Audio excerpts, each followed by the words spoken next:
देखिए last class में ये फॉर्म सब सब्जेक्ट पढ़ाए थे। अभी जो टॉपिक पढ़ा रहे हैं ना, बहुत अच्छा टॉपिक पढ़ा रहे हैं। आपको हाई कोर्ट में कल 2 क्वेश्चन लिखाए थे, याद है? इसी बैच में 2 क्वेश्चन लिखाया गया था। वो दोनों क्वेश्चन आपको करेक्ट द सेंटेंस में आ सकता है। कुछ याद कीजिए कि क्या क्वेश्चन लिखाया था। फर्स्ट क्वेश्चन याद है आपका? फर्स्ट क्वेश्चन इसी से शुरू करते हैं। फर्स्ट क्वेश्चन हमारा था कि डैट नहीं दिया था, हमने आपको ये दे दिया था, honesty is the best policy. Honesty is the best policy. Best policy is known to all, कुछ ऐसा ही हमने लिखा था। और एग्ज़ाम में आपको दिया रहेगा कि इसको आपको करेक्ट करना है। एग्ज़ाम चूँकि मेंस में इस बार आ रहा है क्या कि आपको डू एज डायरेक्टेड। ये क्वेश्चन हो सकता है कि यहाँ लिख दे क्या, correct the sentence.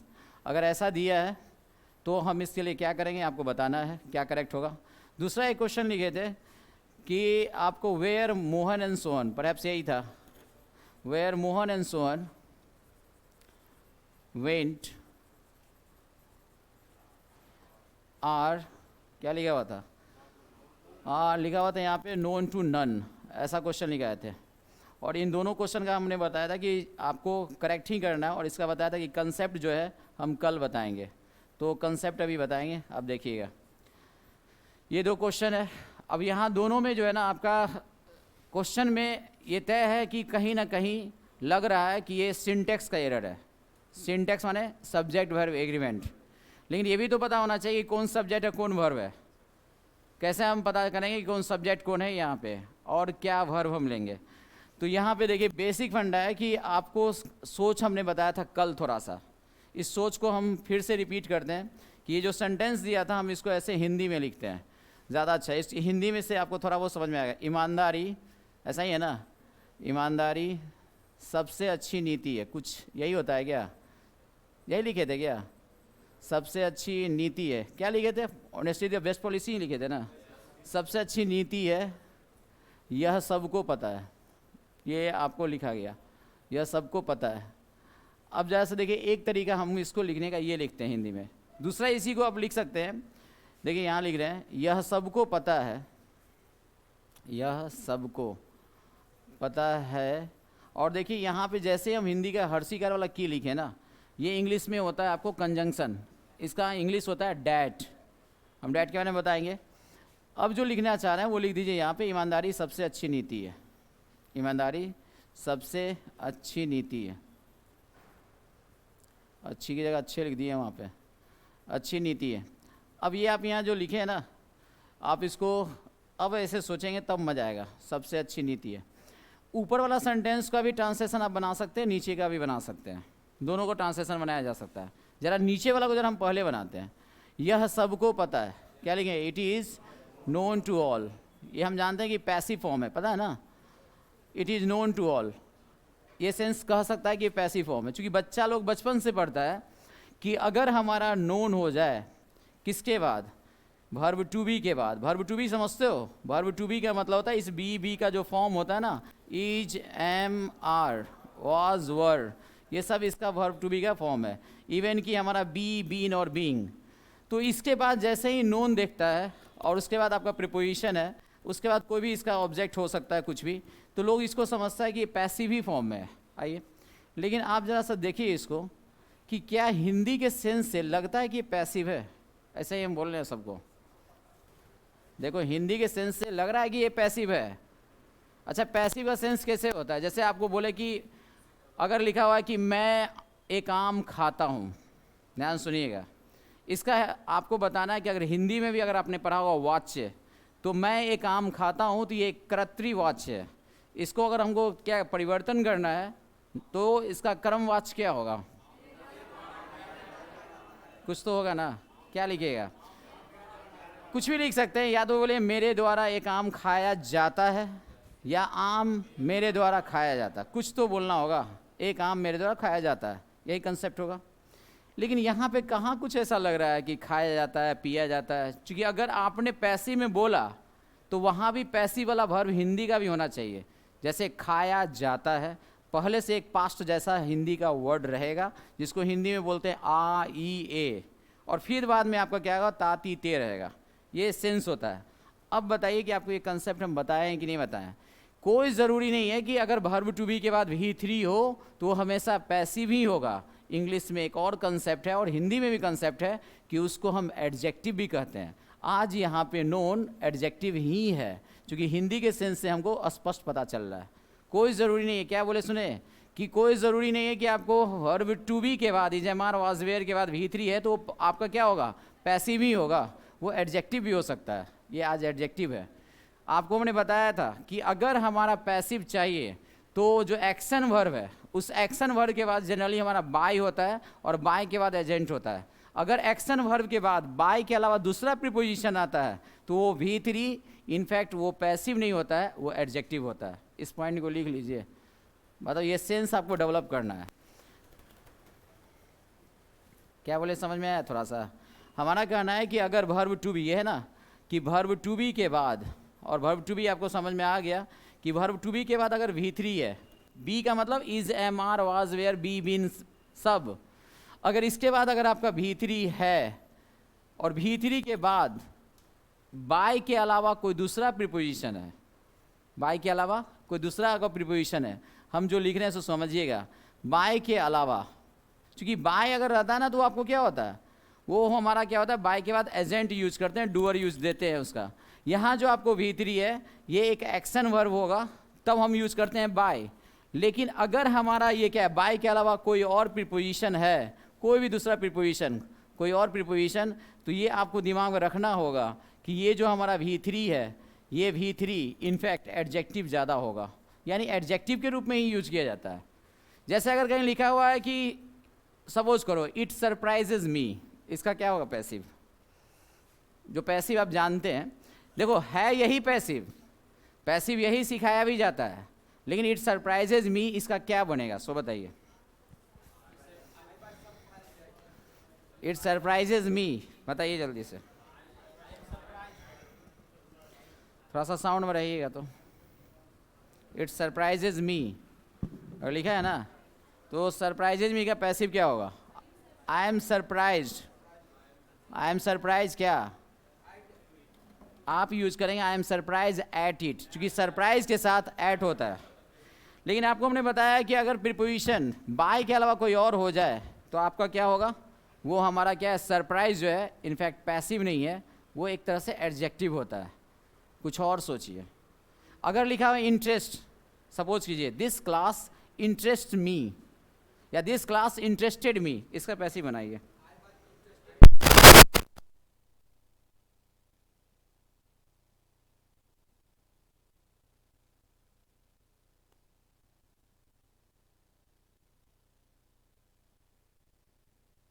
This class interested मी, इसका जो पैसिव होगा I am interested in this class. लेकिन आपको पता है ना कि यहाँ इंटरेस्टेड जो है आपको पैसिव नहीं है, एक तरह से ये एडजेक्टिव होता है, लेकिन इसको पढ़ा ही जाता है इसी फॉर्म में कि ये एडजेक्टिव नहीं, ये पैसिव फॉर्म का सेंटेंस है। लेकिन आपको कंसेप्ट ये भी बनाना है कि ये जो V3 होता है जिसके बाद आपका बाय नहीं होता है, वो एडजेक्टिव होता है। याद रहेगा इससे, यह सबको पता है। अगर हम इसका इंग्लिश लिखें it is known to all, कुछ लोग को लगेगा कि it is known to all क्या है, पैसिव है। ठीक है, एक्सप्रेशन वाइज ये लग रहा है कि पैसिव है, बट यहाँ पे ये है क्या, एडजेक्टिव है। समझिए। अब चलते हैं ज़रा सा आगे, बैठिए। अगर आगे चलते हैं तो उसके अगला सेंटेंस में देखिए क्या लिखा है, की लिखा हुआ, हर्षिकार वाला की। अगर हर्षी वाला की लगा हुआ है तो ये बताइए कि हर्षिकार की अगर है तो उसमें क्या लगाएंगे इसके जगह पे। आपको हमने बताया कि हर्षिकार जो की होता है वो हमारा क्या होता है, डैट होता है।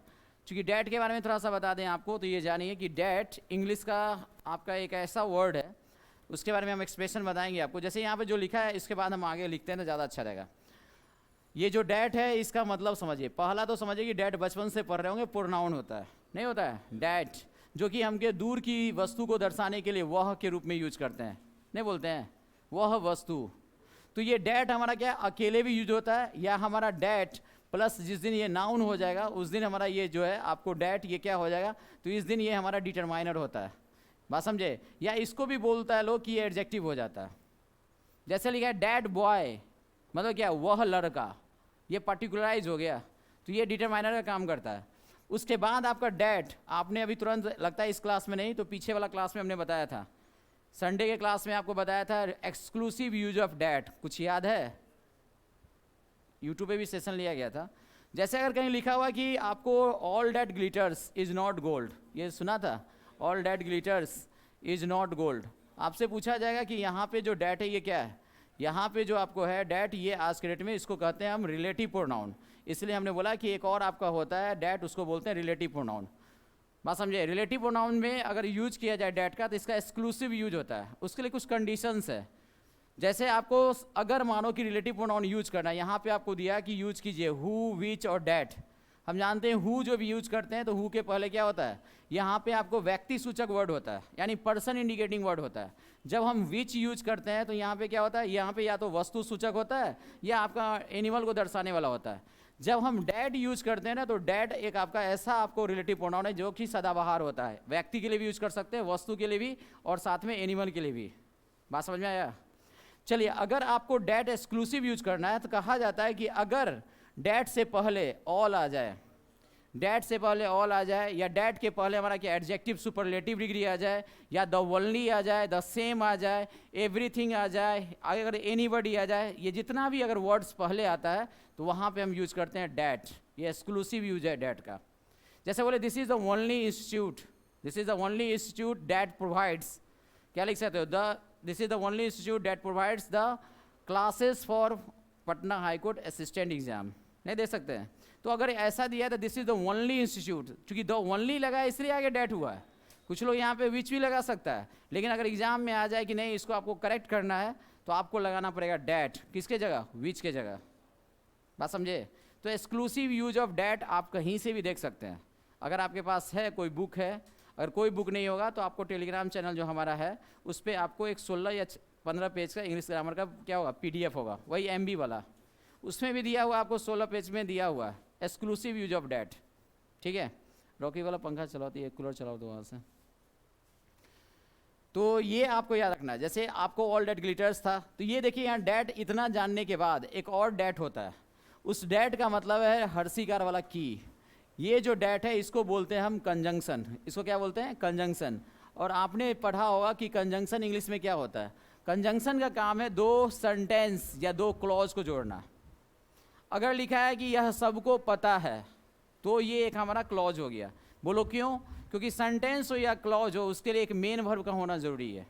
अगर लिखा है it is known to all, हमने पहले ही बता दिया कि नोन वहाँ पे एडजेक्टिव है, मेन वर्ब नहीं है, नहीं बताया, पहले ही स्पष्ट कर दिया। एक चीज़ ध्यान दीजिएगा कि अगर is am are was were है, उसके बाद आपको V3 या V4 एक्शन वर्ब है, एक्शन वर्ब है अगर V3 V4, तब is am are was were क्या है, वो हेल्पिंग वर्ब होगा।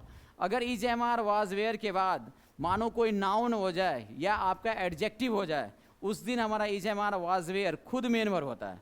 कहीं अगर लिखा है ही इज़ गुड, पूछेंगे बताइए इज वहाँ पे क्या है, मेन वर्ब है कि हेल्पिंग वर्ब है, मेन वर्ब, इसलिए कि उसके बाद वहाँ गुड लिखा हुआ है। इन द सेम स्टाइल अगर लिखा है it is known to all, known वहाँ पे एडजेक्टिव था, तो बताइए इज क्या है, बोलेंगे सर वो मेन वर्ब है।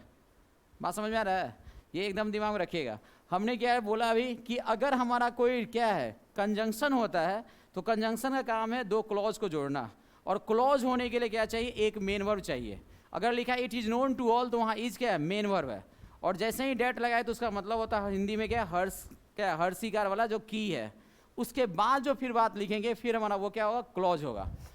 अगर हमारा पीछे का सेंटेंस देखा जाए जो हमने लिख रहा था, देखिए क्या लिखा है, यह सबको पता है, that is it is known to all.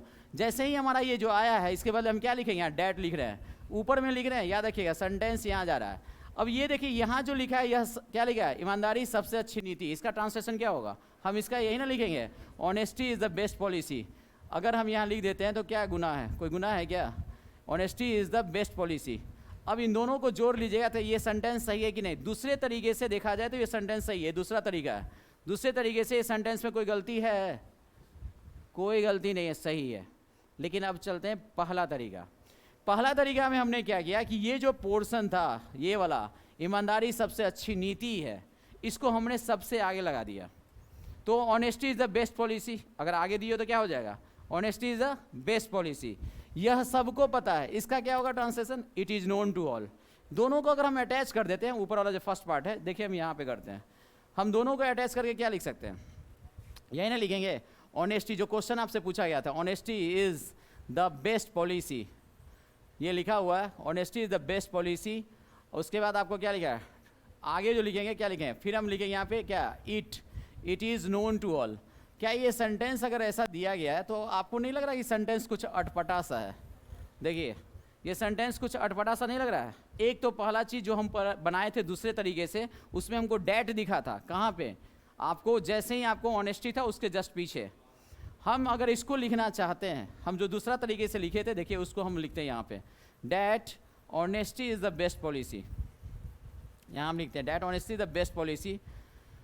अच्छा दूसरा तरीका ये नहीं था, दूसरा तरीका ये था, ये आपको लिखा गया था, it is known to all, it is known to all that honesty is the best policy. ये आपका सेंटेंस है, honesty is the best policy. अब हम आपको बता रहे हैं क्या करते हैं हम लोग। सो ये जो स्टेटमेंट दिया है ना, इसी स्टेटमेंट का ये पार्ट, इस पार्ट को उठा के हम क्या करेंगे, यहाँ पे लाएंगे। ये जो पार्ट दिया गया है यहाँ से देखिए क्या हुआ, ये एक क्लॉज है और हमारा ये जो है हमारा ये दूसरा क्लॉज है। हम जानते हैं कि अगर दो क्लॉज है तो या तो इसके बीच में क्या होना चाहिए, एक कंजंक्शन होना चाहिए था, लेकिन कंजंक्शन नहीं है, इसलिए स्टेटमेंट गलत था।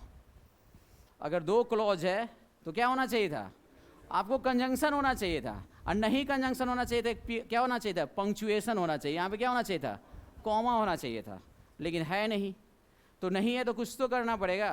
तो इसको क्या किया जाता है कि पूरे सेंटेंस को, ये जो दोनों आपका दो क्लॉज वाला है, ये दो क्लॉज को हम लोग कन्वर्ट करते हैं सिंगल क्लॉज में। बात समझे, सिंगल क्लॉज में कन्वर्ट करेंगे, उसमें एक क्लॉज को बना देंगे क्या, सब्जेक्ट। देखिए क्या करते हैं, ये जो पार्ट दिया गया है इस पार्ट को हम देखिए क्या करते हैं। सो ये आपको दिखाई दे रहा है, it is known to all that honesty is the best policy, दिख रहा है ना। हम क्या करेंगे, यहाँ से जो पार्ट है ये वाला पार्ट, इस पार्ट को हम छापेंगे इधर। देखिए यहाँ पे हम लिखना चाह रहे हैं, सो लिखिए, देखिए that honesty is the best policy. देखो इतना समझाने के लिए हमको मेहनत करना पड़ रहा है। Honesty is the best policy, यहाँ तक आप लिख लिए। अब हमारा क्या है ना कि ये जो पोर्शन दिया है, जो ये यहाँ था वही समझिए कि डैट को लगा दिए। ये जो भाई साहब है ना, यही हमारा रास्ते का पत्थर है। ये क्या है, ईंट जो है ना, यही रास्ते का पत्थर है। हम उस ईंट को कहते हैं कि तुम ऐसा करो, तुम काहे रास्ते का पत्थर बन रहे हो, ठीक है, तुम्हारा दीवार मेरा दीवार सट रहा है, ऐसा करो दीवारें मोटा कर देते हैं, दीवार को उसी में निहित कर देते हैं, बात समझे, और एक घर बना लेते हैं। वही काम यहाँ होगा। ये जो ईंट है ना, ये कहता है कि हम आप में समा जाते हैं। मतलब ये जो स्टेटमेंट है that honesty is the best policy, ये हो जाता है किसके लिए, ईंट के लिए। बात समझे, ये इसमें समा गया। अब बताइए क्या करेंगे, इसके बाद जो ये पार्ट दिया ना, इसको इसमें सटा दीजिए, क्या होगा, इज नोन टू ऑल। अब जैसा बताइए कि थोड़ा बहुत सही लग रहा है, ये स्टेटमेंट सही है, that honesty is the best policy is known to all. अब बोलो सर ईट कहाँ गया, सर ये जो ईट था ना यह सबको पता है। तुमसे पूछेगा यह क्या, तुमसे पूछेंगे यह से आपका क्या तात्पर्य है, तो सर यह से तात्पर्य था ईमानदारी सबसे अच्छी नीति है, जिसका अंग्रेजी होता है ऑनेस्टी द बेस्ट पॉलिसी। यही यह जो है इसमें समा गया, सिर्फ हमने क्या किया, बस वहाँ पे डैट लगा दिया। बात समझे, या तो बनाइए आप इस तरीके से, नहीं तो दूसरा तरीका ये है, इसको जब लाइएगा तो डैट के साथ पूरा छाप के लाइएगा, सेंटेंस के शुरू में लाइए, इसको सब्जेक्ट बनाइए, और वो जो पार्ट दिया है इट इज़ नोन, इसके इस पार्ट को आगे लगा दीजिए, यही है इज़ नोन टू ऑल। समझ में आया। अब तुमसे ये सब पूरा कहानी सुनाने के बाद अब हम तुमसे पूछेंगे कि बताओ यहाँ पे ये जो दिया गया है आपका, ये जो आपका ईज है, ये ईज के बाद तो ये पक्का है कि ये क्या है, एडजेक्टिव है। ये आज के डेट में जो मेन वर्ब है ईज, इसका सब्जेक्ट क्या है, अब उसको भूल जाओ पीछे। अब आपसे हम पूछ रहे हैं कि इसका सब्जेक्ट क्या है, तो इसका जो सब्जेक्ट आज के डेट में इस ईज का है उसका नाम है that honesty is the best policy. यहाँ से समझ में आया कि हमारा जो डैट क्लॉज होता है इंग्लिश में, वो भी क्या होता है, सिंगुलर होता है। वो रिप्रेजेंट करता है किसको, ईट को, जिसके वजह से हमारा क्या होता है, आगे का जो वर्ब होता है वो हमारा सिंगुलर होता है। तो आज से यही आपको याद रखना है कि अगर हमारा डैट क्लॉज होगा, समझे, अगर डैट क्लॉज है तो ये डैट क्लॉज जो है ना आपका, इसको याद रखिएगा, डैट क्लॉज हमारा इंग्लिश में सिंगुलर सब्जेक्ट होता है, इसके साथ क्या होगा, सिंगुलर वर्ब होगा। और सिंगुलर वर्ब तो आपको पता होगा, ईज होता है, V5 होता है, हैज होता है, और साथ में हमारा क्या होगा, वाज होता है। यही आपको याद रखना है, डैट क्लॉज। क्या समझे। अब तुमसे पूछो, अब ये भी याद रखना कि जैसे ही हम डैट क्लॉज बोले हैं ना, तो डैट क्लॉज के बाद क्या होगा, यहाँ पे सिंगुलर वर्ब होगा, उसके बाद क्या होगा, इसका अपना ऑब्जेक्ट हो, कंप्लीमेंट हो, कुछ भी हो, कंप्लीमेंट के अंदर ही हमारा एडजेक्टिव वगैरह आता है, ठीक है, तो कुछ भी हो सकता है। और ये सिंगुलर वर्ब के बाद हो सकता है कि इसका मेन वर्ब भी आ जाए, इसका मतलब थोड़ी सिंगुलर वर्ब रहेगा तो उसमें नहीं आ सकता है, वो हेल्पिंग वर्ब प्लस क्या मेन वर्ब भी हो सकता है। अगर ये दिया रखे, अब देखो यहाँ पे जो ये क्लॉज है ना, इसका भी अपना दुनिया होगा, इसका भी अपना दुनिया का मतलब अगर ये क्लॉज है तो ये भी तो अपना इसका क्या होगा, सब्जेक्ट वर्ब होगा, नहीं होगा इसका अपना सब्जेक्ट वर्ब। जैसे हमने बोला कि that honesty is the best policy, देखो कितनी बार हम लिख रहे हैं, वहाँ कैपिटल लिख दिए थे, यहाँ पे स्मॉल में लिख रहे हैं, honesty is the best policy. अगर ये दिया गया है तो आपको यहाँ पे नहीं दिख रहा है कि यहाँ भी हमारा क्या, इस पार्ट में भी ये अपना क्या है, सब्जेक्ट है, ये भी सिंगुलर सब्जेक्ट है, और ये इज क्या है, ये सिंगुलर वर्ब है, इसका भी तो इस क्लॉज का अपना सब्जेक्ट और क्या है, वर्ब है, और उसके बाद क्या है, ऑब्जेक्ट वगैरह। फिर ना हम लिखते हैं क्या, इज नोन टू ऑल, फिर आपको क्या हुआ, इज हुआ सिंगुलर, और फिर आपका क्या हुआ, नोन, उसके बाद टू ऑल। तो ये जो कहानी है इसको भी याद रखना है, इस पार्ट का क्लॉज के लिए ये हमारा वर्ब हुआ, लेकिन पूरे पार्ट के लिए मेन वर्ब क्या हुआ, पूरे पार्ट का मेन वर्ब ये हुआ, समझ गए, पहला चीज़। दूसरा, अगला क्वेश्चन हम लिखे थे कि WH क्लॉज, ज़रा उसको भी सीखते हैं। अगर आपको लिखा है WH क्लॉज, तो WH क्लॉज के बारे में पहले समझिए, पहले WH वर्ड्स को समझो। देखिए WH अगर है तो ये WH वर्ड्स हमारे लिए बहुत ही यूज़फुल है। कितने तरीके से यूज करते हैं ज़रा उसको समझना। पहला तरीका है कि WH वर्ड्स का हम इस्तेमाल करते हुए इंट्रोगेटिव सेंटेंस बनाते हैं, पता है ना, आपके हाई कोर्ट के सिलेबस में इंग्लिश ग्रामर भी है, जिसमें क्वेश्चन पूछेगा correct the sentence, do as directed पूछेगा। इस गलत फहमी मत रहिएगा सिर्फ आपको एसए लेटर से ही काम चल जाएगा। हम तो कहते हैं उल्टा, जो लड़का 20 को बना लिया ना उधर सही सही, उसको ऐसे ही फ़ायदा हो जाएगा। कल बताया ना सिलेबस कैसे रहेगा, सो कल आपको हमने बताया कि मैक्सिमम 40 मार्क्स तक आपका डिस्क्रिप्टिव होगा, बात समझ रहे हो। उसके बाद जो 20 मार्क्स इंग्लिश का हो वो क्या, इंग्लिश ग्रामर से होगा। अगर मानिए उस पर आप कंट्रोल कर लिए वो भी अच्छा है, क्योंकि वो तो नंबर देगा ना पूरा, लेकिन ये है कि इस बार लिखने का है, ये ऑब्जेक्टिव नहीं है कि आपका ऑब्जेक्टिव में से क्या टिक मारना है, ऑप्शन नहीं चूज करना है, आपको खुद लिखना है।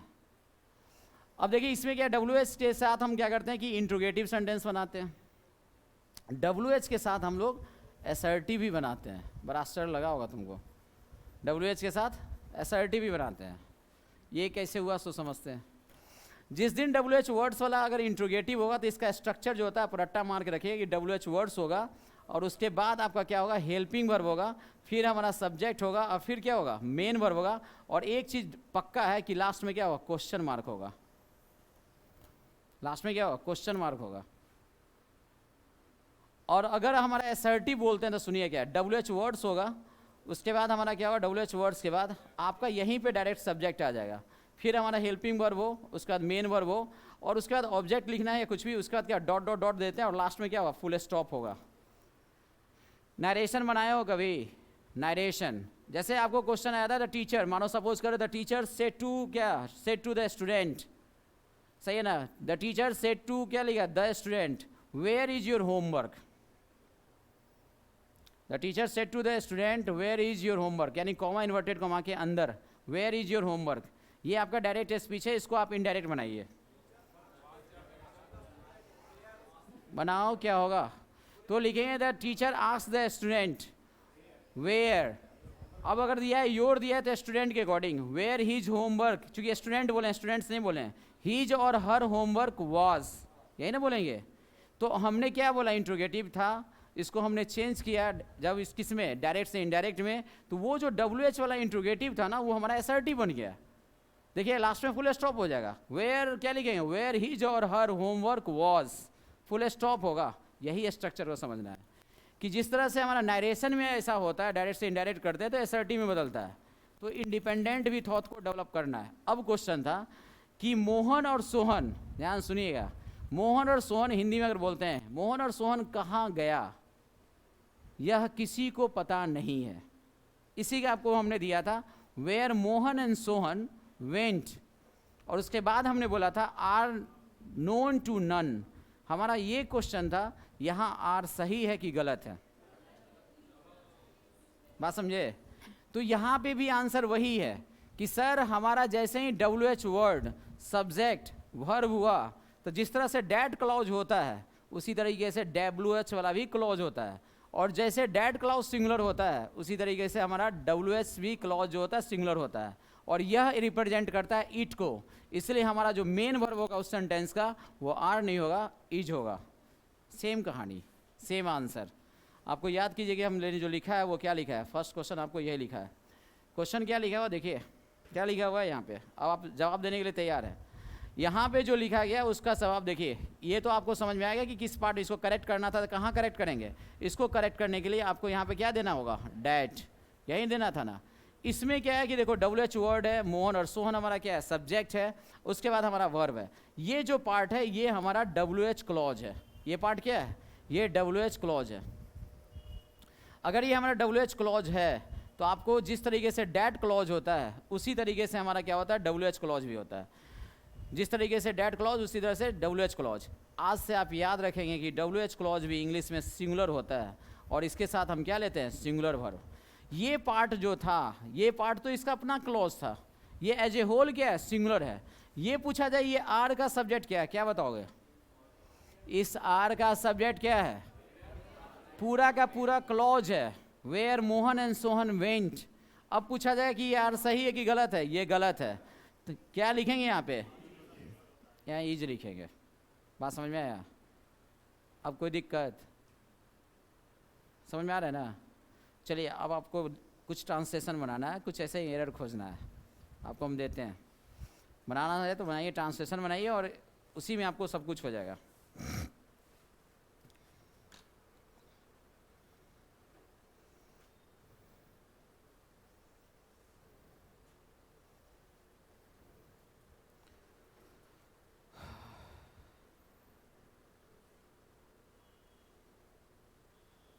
लिखिए पहला सेंटेंस,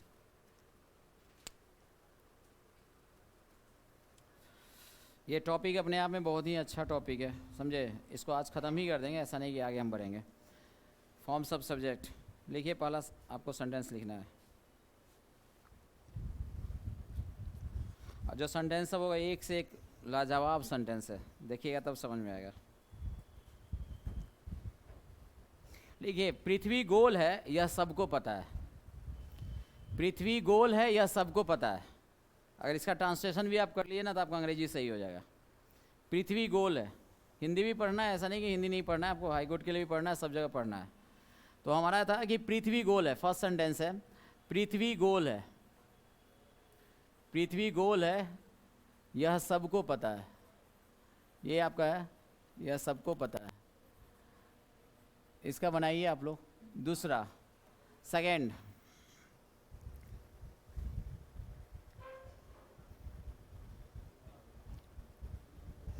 देखिए तुम कहाँ रहते हो यह मुझे पता है, तुम कहाँ रहते हो, तुम कहाँ रहते हो, रहते हो यह मुझे पता है। इसका बनाइए। तीसरा, तीसरा वाला आपका लिखिए यह सर्वमान्य, देखिए सर्वमान्य से अच्छा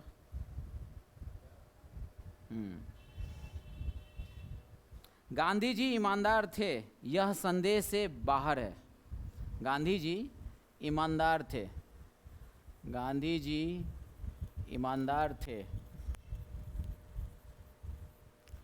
ईमानदार थे यह संदेह से बाहर है। ठीक है, ये बनाइए आप। तीसरा,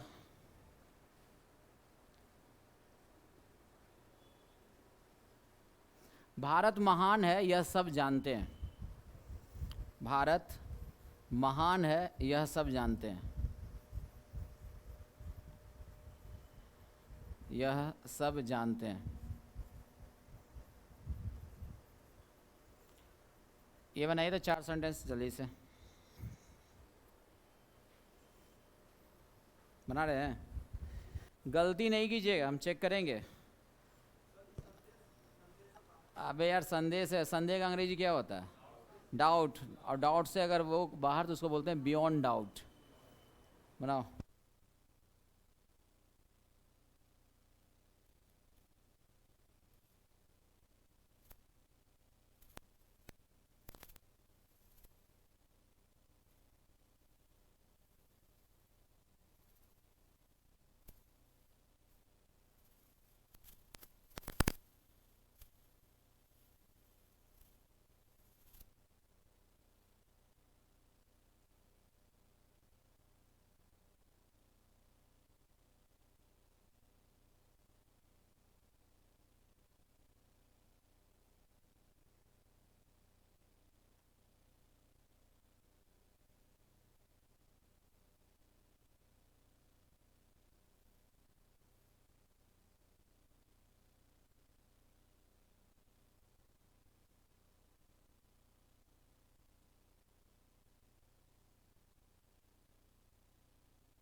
यह सबको पता है, बताइए क्या होगा, बताइए इसका क्या होना चाहिए। क्या लिखे लिखे। हाँ, पहला तरीका है कि क्या लिख सकते हैं, it is known to all that the earth is round. लेकिन हमको इस तरीका नहीं चाहिए, हमको दूसरा तरीका चाहिए, क्लॉज वाला। That the earth is round is known to all. अभी ना सिखा रहे थे आप लोग, नहीं थे क्या अभी? अच्छा अभी आए हैं। इसको पलट के सीखना है। जैसे द अर्थ इज़ राउंड, ये जो कहानी है ना, इसको इस अंदाज में नहीं कर सकते। अगर पहले बोले it is known to all that the earth is round, ये सही है। लेकिन हम जो आपका डैट बोले ना बाद में, उसको जब शुरू में लिखना है तो पूरा का पूरा लेना होगा, that the earth is round. अब जो बोले थे it is known to all, वो जो इट था ना, वो that the earth is round उसी में समा जाएगा। तो इट को उड़ा देंगे, बन जाएगा क्या, that the earth is round is known to all. बात समझे क्या? यहाँ पे होगा that the earth is round. अब ये ना पूरा पढ़ा है यार, अब ये पढ़ा है, अब ये गोल कर दिया। देना है गुड मीन्स, देना है। कितना नंबर आ रहा है? तब भाई अगर मानो कि यही क्वेश्चन आ जाए, earth is round is known to all, और ब्रैकेट में लिखा हुआ कर द सेंटेंस।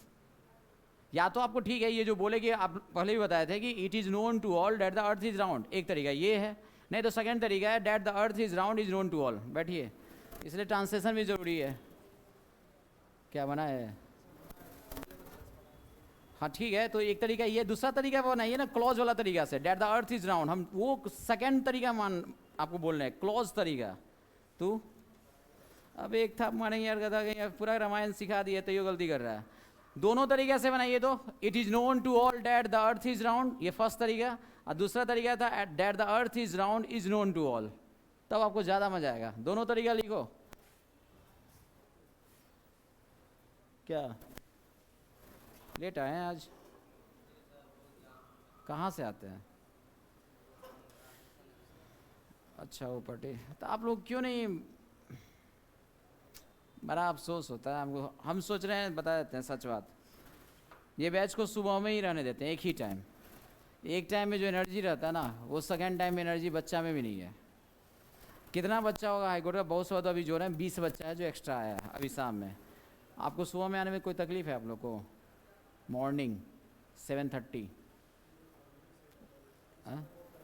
वही हम भी गाना चाह रहे हैं। शाम में हमको भी इधर आने का इच्छा नहीं करता, हम घर से ऑनलाइन पढ़ाते हैं। अरे सारा चीज़ आज के डेट में तुम बता, सुनिए बता देते हैं। हाई कोर्ट से हमको शाम में आने में अपने डेरा, समझे, राजेंद्र नगर वो पट्टी जो है आपका बहादुर गुमती के पास, हम आते थे 15 मिनट में। आज के डेट में 45 मिनट भी कम पड़ जा रहा है। वो पूरा रोड ही जाम है। अब चलो आते हैं इधर से गांधी मैदान तरफ से, यहाँ भी आइए तो वहाँ 1 वे किए हुए गांधी मैदान में, फिर हमको घूम के आना पड़ेगा नाला रोड से। वहाँ इतना काम चल रहा है ना कि सब जाम रहता है। शाम में पटना में जाना ना, ऐसे मानो ना कि तुम्हारा 2 घंटा बर्बाद होना है। मॉर्निंग टाइम ज़्यादा सही है। 7 बजे कुछ नहीं रहता है ट्रैफिक, चाहे किसी रूट में चल जाइए। बात समझे? तो जो भी है आपका ये दिमाग में रखना है कि हमको जो लगता है ना कि ये शाम का बैच जो है ना 20-25 बच्चा की वजह से ना एक बैच बनाना एक्स्ट्रा एकदम फालतू काम है। जो एनर्जी एक बैच में रहता है ना, वो एनर्जी दूसरा बैच में नहीं हो पाएगा। इसको भी सुबह में भी आप लोग एडजस्ट कीजिए तो ज़्यादा अच्छा है। आपको कोई दिक्कत है सुबह में? हाँ,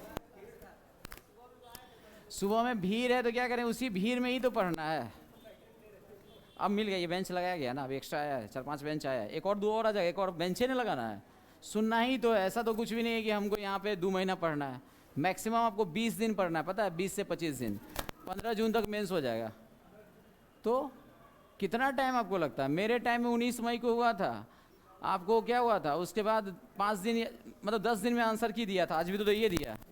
और उसके बाद क्या किया था कि 10 दिन बाद एडमिट कार्ड जारी कर दिया। देखिए ना, 10 दिन में एडमिट कार्ड दे देगा, लेते रहिएगा।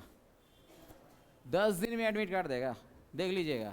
10 से लेकर 15 तारीख तक, मतलब क्या मैक्सिमम आपको देखिए ना 30 जून तक ना, ये 30 मई है ना, 30 मई तक एडमिट कार्ड जारी हो जाएगा। टाइम नहीं है।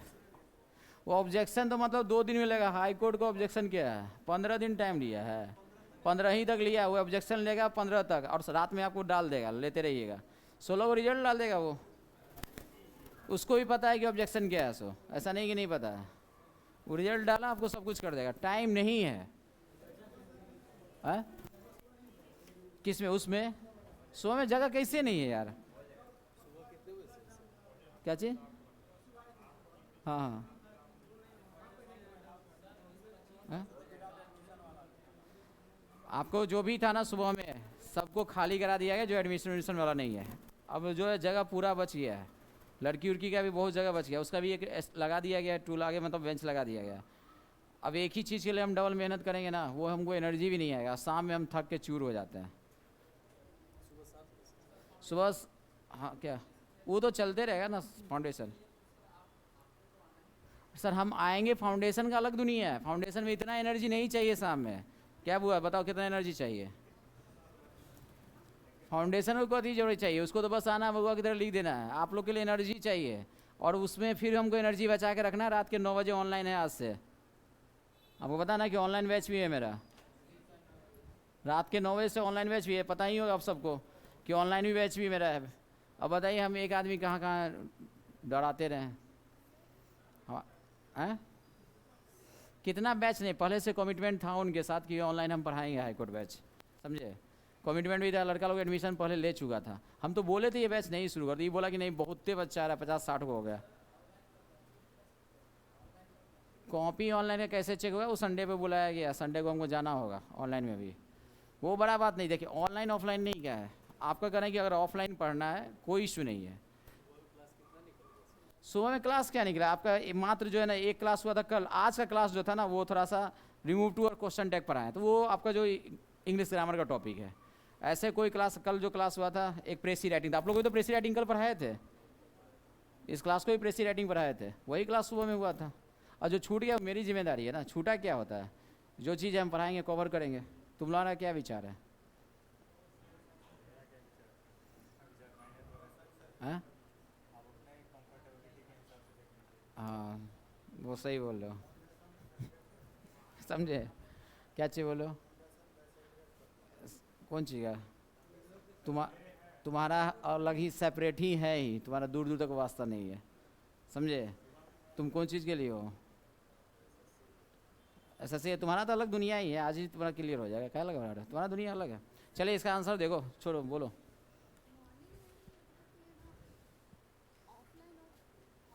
नहीं नहीं नहीं, वो सिंपली ऑफलाइन ही है।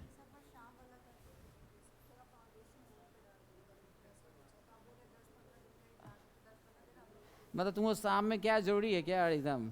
सुबह में क्या दिक्कत है? तो अच्छा शाम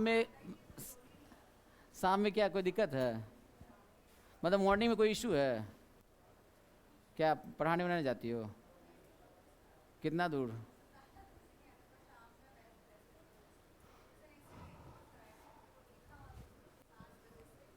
नहीं तो बात सही है कि लिखा ही हुआ था, लेकिन अब अच्छा ठीक है कोई दिक्कत नहीं है। सुबह में तुमको बहुत ज़्यादा अगर दिक्कत ना होना तो तुमको दूसरा व्यवस्था हम दे दें। कितना बजे कर दें? बहुत सुबह हो जाता है, 7:30।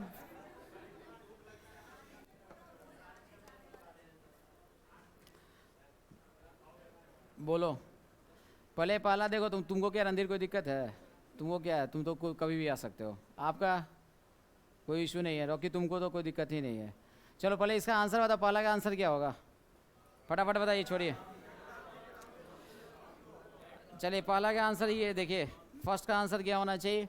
पहला है कि आपको 2 तरीके से बनाओ, पृथ्वी गोल है यह सबको पता है।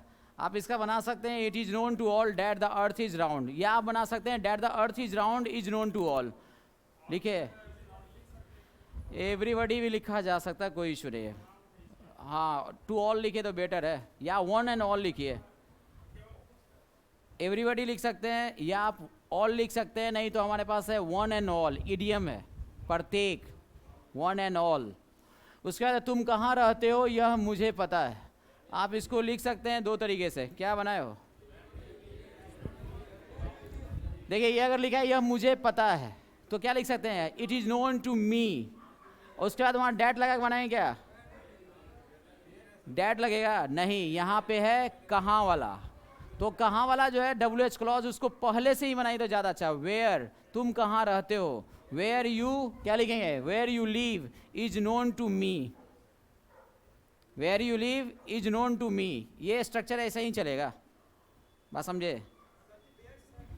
क्या चीज, क्या डू, अच्छा बउआ अभी तुरंत सिखाए हैं कि डब्ल्यू एच जब इंट्रोगेटिव होता है ना तब लगता है W H word, helping word, subject और मेन वर्ड, मतलब सब कहानी समझा के फिर वही लिखे हो, वेयर डू यू लिव। वही तो सिखाया था कि अगर हमारा क्या, अगर असर्टिव होता है डब्ल्यू एच वाला तो हम उसमें लिखते हैं where you live is known to all, या इज नोन टू मी यहाँ पे है। फिर अगला क्वेश्चन क्या दिया है, गांधी जी ईमानदार थे, यह संदेश से बाहर है, क्या लिखेंगे, यहाँ पे लिखेंगे संदेश से बाहर। डैट गांधी जी आपको क्या लिखा है, वॉज ऑनेस्ट, और उसके बाद देखो ये पार्ट के बाद यह सबको संदेश से बाहर है। अगर इस पार्ट को सोचते हैं तो क्या लिखेंगे, इट इज बियॉन्ड डाउट, आप इट को उड़ा दीजिए, लिखिए is beyond doubt, doubted, undaunted, उसका मतलब कुछ और होता है। यहाँ पे जो दिया है आप लिखिए बियॉन्ड डाउट, यानी क्या है, संदेश से परे या संदेश से बाहर। आउट ऑफ बियॉन्ड नहीं होता, आउट ऑफ डाउट लिख सकते थे, आउट ऑफ डाउट लिख सकते थे, या बियॉन्ड डाउट लिख सकते थे। एक और होता है एबव डाउट लिख सकते थे, एबव लैंग्वेज भी यूज करते हैं। जैसे अगर हम बोले कि ही इज एबव सस्पिशन, इसका क्या मतलब है, संदेश से बाहर, बात समझे। यही ऑक्सफोर्ड का जो प्रीपोजिशन का बुक है ना, जाकर देख लीजिए एबव का यूज में, सुना दें। यही आपका इसका एक आता है बुक आता है, इसका इंग्लिश ग्रामर भी आता है ना, और उसमें आपका प्रीपोजिशन का पहला यूज देखने जाइए तो वहाँ पे एबव का ही यूज किया है। अब कहोगे सर सब बुक के रखे हुए हैं यहाँ पे, हमको रखना पड़ता है, समझे, क्योंकि यही हमारा सबसे बड़ा बुक है, इसी को हम बाइबल मानते हैं। अब तू इतना क्या बोलो, इससे बनाने से क्या हो जाएगा बताओ एग्जाम में। हाँ इंग्लिश ग्रामर आपका सब हो जाएगा, जो इंग्लिश था, जो भी इंग्लिश ग्रामर का कोई भी क्वेश्चन होगा तो वो सब हो जाएगा। अब देखो इसमें पहला जो प्रीपोजिशन दिया ना एबव का दिया है, और आपको बड़ा आश्चर्य जो है यूज की बात करते हो ना, तो जैसे ही एबव पे जाओगे ABO, देखिए एबव यहाँ दिया है, देखिए सेंटेंस पढ़ेंगे, लिखा हुआ है नंबर B में ही इज एबव सस्पिशन, देख लीजिए है लिखा हुआ है। और इसका क्या सेंस दिया, से परे, जिसको हम बोलते हैं बियॉन्ड द रीच ऑफ। तो ये जो है ना इसका प्रीपोजिशन भी बहुत अच्छा दिया है, इस बुक का प्रीपोजिशन भी अगर करके जाते हैं ना, कहते हो ना कि सर प्रीपोजिशन का जो स्पेशल यूजेज होता है वो बताइए, सब इसमें बहुत अच्छा है। और तुमको बड़ा आश्चर्य होगा, जो हाई कोर्ट हम PT बैच शुरू किए थे ना, PT से लेके जो पढ़ा है ना उसको सब कुछ पढ़ा चुके हैं ऑलरेडी। PT से लेके जो भी स्टार्ट किया 6 फरवरी से मेरे पास आया, ये सारा बुक पढ़ा के भेजे, उसको सब कुछ पढ़ा दिए, narration, active passive, synonyms, antonyms, जितना टॉपिक सब पढ़ा दिए, इस 2 महीना में सब पढ़ा उड़ा के सब भेज दिए थे। अब अभी हमारे पास क्या है कि अब आप लोग आए तो यहाँ पे इंग्लिश ग्रामर भी थोड़ा सा देखना पड़ेगा, ऑब्जेक्टिव क्वेश्चन है तो वो कराना पड़ेगा। चलिए ये हो गया, तो ये यहाँ पे क्या हुआ, above suspicion, above doubt, beyond doubt, जो लिखना है लिख सकते हैं। और कुछ पूछना है, I know that where you live, देखिए आई नो डैट लगा के ना वेयर यू लिव लिखते नहीं है। आपने पढ़ा होगा क्या, डायरेक्ट इनडायरेक्ट, सिंपली आपको लिखना होगा क्या, ये जो लिखा ना था क्या, यह मुझे पता है, तो आपको क्या, it is known to me, ये लिखना पड़ेगा। वेयर यू लिव उल्टा, डैट नहीं आता है, WH में डैट नहीं आता, नहीं पढ़े हो, डायरेक्ट इनडायरेक्ट पढ़े हो, वही चीज़ यहाँ अप्लाई करते हैं। अच्छा एक चीज़ बताइए, आई नो का मतलब क्या होता है, नहीं मैं जानता हूँ, यह मुझे पता है, इसका translation it is known to me होता है। अब ये नहीं इतना, इसी में चर्चा की है, यह सबको पता है, यह मुझे पता है। फिर उसके बाद हमको लिखना है तुम कहाँ रहते हो, तो लिखेंगे वेयर यू लिव, बात समझ रहे हो।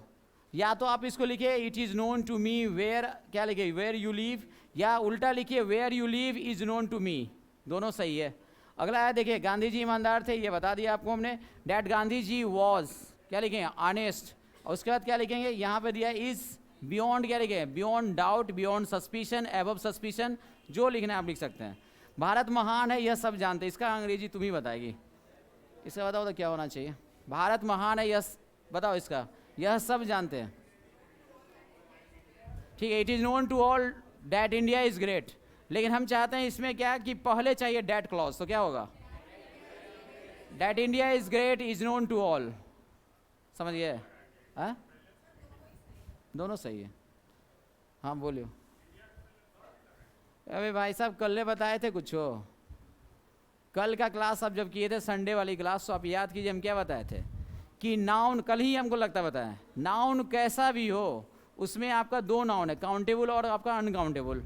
जब नाउन प्रॉपर नाउन होता है ना तो उसके पीछे दो नहीं लगता है। प्रॉपर नाउन का मतलब कोई खास व्यक्ति का नाम, जगह का नाम, हाँ, लेकिन जब पर्टिकुलर किया जाता है तब दो लगता है। जैसे इंडिया, ये तो हमारा देश हुआ, India is my country, India is our country. लेकिन अगर हमको बोलना हो तो इंडिया ऑफ, अगर ऐसा करके स्ट्रक्चर लिखना हो, द इंडिया ऑफ 1947, तो ये इस सेंस में क्या हो गया, ये पर्टिकुलर हो गया, डिफिनिट हो गया, तब लगाते हैं हम लोग दो। बात समझे?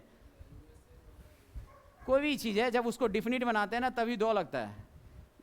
कल भी तो पढ़ाए थे ये चीज़, ये समझना है आपको। तो ये स्ट्रक्चर से आपको दोनों आपको कंसेप्ट हो गया। इसका ट्रांसलेशन लिख दें कि लिख लिए? हम लिख देते हैं, मेरा काम है लिख देना, तुम लोग हिंदी बोलना, हम लिख देते हैं। इसका दोनों तरीके से लिख देते हैं। पहला क्या था? हाँ, पृथ्वी गोल है, that the earth is round. First तरीका, that the earth is round is known to all. ऐसा है क्या? Is known to all. अब आपसे पूछा जाएगा, देखो हम ये इसलिए लिख रहे हैं ना कि यहाँ इज जो दिया ना ये मेन वर्ब है, और ये आज के डेट में जो दिया है आपको ये क्या है, ये आपको क्लॉज है, और ये क्लॉज जो है ये इसके सिंगुलर होने की वजह से ये हमारा सिंगुलर वर्ब हुआ। ठीक है, इसको दूसरे तरीके से भी लिखा जा सकता है, और वो दूसरा तरीका है, इसको पकड़ के लाना होगा ऐसे, it is known to. It is known to क्या लिखेंगे? ऑल। अब यहाँ डैट लगाना पड़ेगा, वो छापना पड़ेगा, that the earth is round, ऐसा ही ना होगा, that the earth is round. ये दोनों तरीके में से जो तरीका लिखना है लिख लो। कुछ लोग बोर हो रहा होगा सर कि हाई कोर्ट में ये क्या पढ़ा रहे हैं, बोर हो रहे होंगे, लेकिन बोर मत होइए, सही है, आपको कल से सब ठीक हो जाएगा। अगला क्वेश्चन बोलो क्या है सो? क्योंकि जब स्टार्ट किए तो अंत तो करवे करेंगे, WH या क्या डैट क्लॉज, शुरू किए तो अंत करेंगे। अगला बोलो तो क्या बोले, क्या लिखे हैं हिंदी में बोलिएगा ना। ठीक है, where you live, where you live is known to me. आपको लिखा हुआ था यह मुझे पता है। दूसरा तरीके से क्या लिख सकते हैं, it is known to me where you live. बस ये आपका दूसरा तरीका। चलिए तीसरा क्वेश्चन आप बताइएगा, बोलो। गांधी जी वाला क्वेश्चन है। चलिए तो क्या लिखेंगे, डैट गांधी जी, आप लिखेंगे that Gandhi ji was honest. ठीक है, आप क्या लिख सकते हैं, इज ही है ना, क्या लिखेंगे, इज, अच्छा बियॉन्ड वाला है ना, आप इसको लिख सकते हैं इज बियॉन्ड। देखिए इज बियॉन्ड डाउट, आप लिख सकते हैं बियॉन्ड डाउट के अलावा क्या चीज़, स्लैश मार रहे हैं हम, एबव लिखिए, एबव सस्पिशन, अभी आपको हमने सिखाया था सस्पिशन, ये सब आप लिख सकते हैं। अगला इसको दूसरा तरीका क्या लिख सकते हो, सेकेंड मेथड ये जो है ना ये दिया है, उसको क्या करेंगे, that Gandhi ji was honest is beyond doubt, और एबव सही, इट इज़ क्या लिखेंगे, बोलो क्या चीज़, क्या डैट, क्या पूछ रहे हैं? अच्छा चलो हम लिख तो रहे हैं इट इज़ बियॉन्ड, वही तो लिख रहे हैं, इट इज़ बियॉन्ड डाउट या suspicion, it is beyond doubt या एबव सस्पिशन, दोनों हम लैंग्वेज यूज करते हैं, सस्पिशन। और उसके बाद आपको लिखना होगा तो लिखेंगे that Gandhi ji was honest. आखिर सेंटेंस क्या था सो बता दो तो, क्या चीज़ बोले? चलिए डैट, इसका तरीका पहला लिख सकते हैं, that India is great, that India is great, फिर क्या लिखा हुआ, क्या is known to all, known to us की ऑल है, ये लिख सकते हैं। या दूसरा तरीके से लिख सकते हैं, it is known to all that India is great. हो गया दो तरीका। अब बोलिए सही है कि गलत है? ठीक है, ये दोनों आपको पूरा स्ट्रक्चर हम बता दिए। सर्वजीत, आज का क्लास जो है ना बच्चा बुजुर्ग बंद कीजिए, ठीक है? आज का क्लास यहीं रहेगा। तुम लोग कल का सेशन नॉट वर्ल्ड टू सब तुम लोग जाओ, बात समझ में गए? हाँ बता रहे हैं कल कितने बजे आपको? 6:30 बजे ही आना है। आपका टाइम 6:30 हो गया फिक्स, जाइए आप। रिकॉर्डिंग को ना पार्सल सर्विसेज के यूट्यूब पे डाल दीजिएगा। हाँ